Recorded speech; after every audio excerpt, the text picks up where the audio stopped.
Hey, this is Sean from the product team here at Soundcraft. We're here today to talk about our new Signature Series range of analog mixing consoles.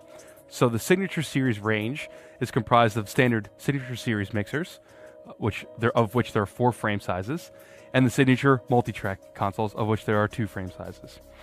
The standard signatures come in 10 input, 12 input, 16 input, and 22 input models, while the Signature multi-track comes in 12 input and 22 input. So our Signature Series consoles have a lot of Soundcraft's heritage and legacy in analog consoles inherent in all of them. So in each Signature Series, there is a Ghost mic pre, a Sapphire EQ, and a GB series audio routing and switching configuration. So the Ghost mic pre is a really low noise, a high headroom, transparent, but flattering mic pre, which has really great response. The Sapphire EQ is a very interesting EQ. It's from a post-production desk that we made in the 1990s. It had asymmetrical EQ. What that means is the mid-bands, when you boost, it's a very wide Q, so very flattering, broad strokes. Good for just low-end boosts, stuff like that.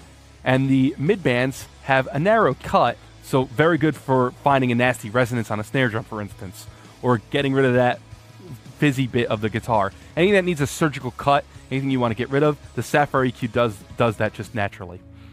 Then we have the GB series audio routing. So the GB series is a very popular mixing console for many years now. It has a very familiar layout, very powerful pre-post switching and subgroup routing. So we brought that to the console as well. So all the auxes can be switched between pre or post, including the effects bus, which can be used as an aux out as well, either pre or post. And then you have subgroups as well across all the Signature Series consoles except for the Signature 10. But the Signature 12 has 2 mono or 1 stereo subgroup, and the Signature 16 and Signature 22 have 4 mono or 2 stereo subgroups. And again, you can route those to the master bus, or you can just do separate subgroup outputs, and you can route channels to either the subgroup and also to the master bus as well. So very powerful switching and routing on the GB series audio routing. In addition to the Soundcraft legacy circuitry, we also put a lot of personal touches into the Signature series. Features like the interval mute, which mutes all playback across the desk except for the playback channel, the playback channel pre-post selection, the high Z inputs, and the DBX limiters really make a big difference on how you mix. The DBX limiters have a fixed threshold, fixed time constants, and they work just post the mic pre and line input. So if you have a source going into the channel, just turn on the limiter and just drive the gain until it starts gain reducing, where you see the red LED start lighting up.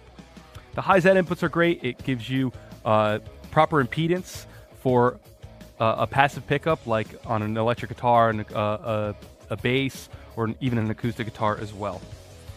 And we also have Lexicon effects. These Lexicon effects were hand chosen for the type of response you'd want in a live environment.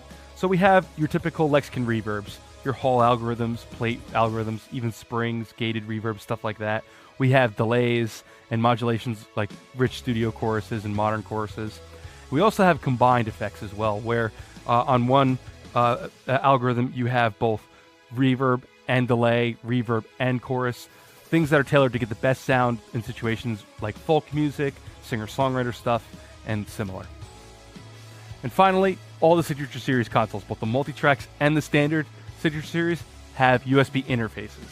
So on the standard Signature Series, there's a 2-in, 2-out USB interface.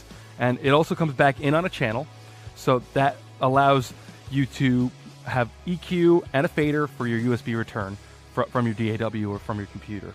And it sends, on the standard series, it sends the mix left right, or this switch here switches it between aux 1, 2. So you could do a separate recording mix as well as your main mix in your room.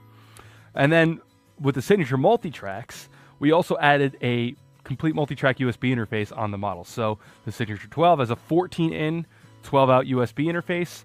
14-in is so you have the 12 input channels plus the mix left right, and then the 12 out so you play back onto individual input channels. And on the 22, a Signature 22 multi-track, it's 24 input, 22 output. Again, 22 inputs, you record all your incoming signals plus the mix left right, and then 22 out, meaning you can play back into any input channel onto the console. So there's a lot of ways you can use the Signature multitracks. In a studio environment, you could use it to record as your front end. You know, you have your Ghost mic pre, you can get all those tracks directly into your DAW. Then you can return them back in and mix them using the Sapphire EQ and the Signature's analog summing bus. You can also use it in live settings as well. There's a lot of different ways you can do this. You can, of course, multi-track record the entire set, so you can mix it again later to do like a demo. It's also great for live performances where you have to mix pre-recorded material or click tracks with live performance. So on channels 5 and 6, for instance, we can have play a mono track from some electronic music or something that we've done in a DAW previously and have it mixed on the surface. Or if you want the click track to come in and feed, let's say, the drummer's headphone bus, you could bring it in a stereo input, whack it up on the aux buses, but keep it down in the main mix so the audience doesn't hear it. You could even mix processing from your DAW with the Signature Series' own channel strip. So all the inputs send to the USB all the time, and the return switch on the multitrack switches it from listening to the mic pre to the USB return. But since it's always sending to the USB, you'll still get your input. So this allows you to do things like VST plugins. If you have your channel coming in, switch to USB return, configure your DAW, load your plugin, you'll have the mic pre into your plugin, then down into the EQ. As far as latency, depends on your computer's performance. We have low latency ASIO drivers, which should be at about like 4 milliseconds at optimal buffer settings to your material. So that's the Signature Series, guys. This is our take on 21st century analog, which hopefully proves that analog is still very much alive. Catch you next time.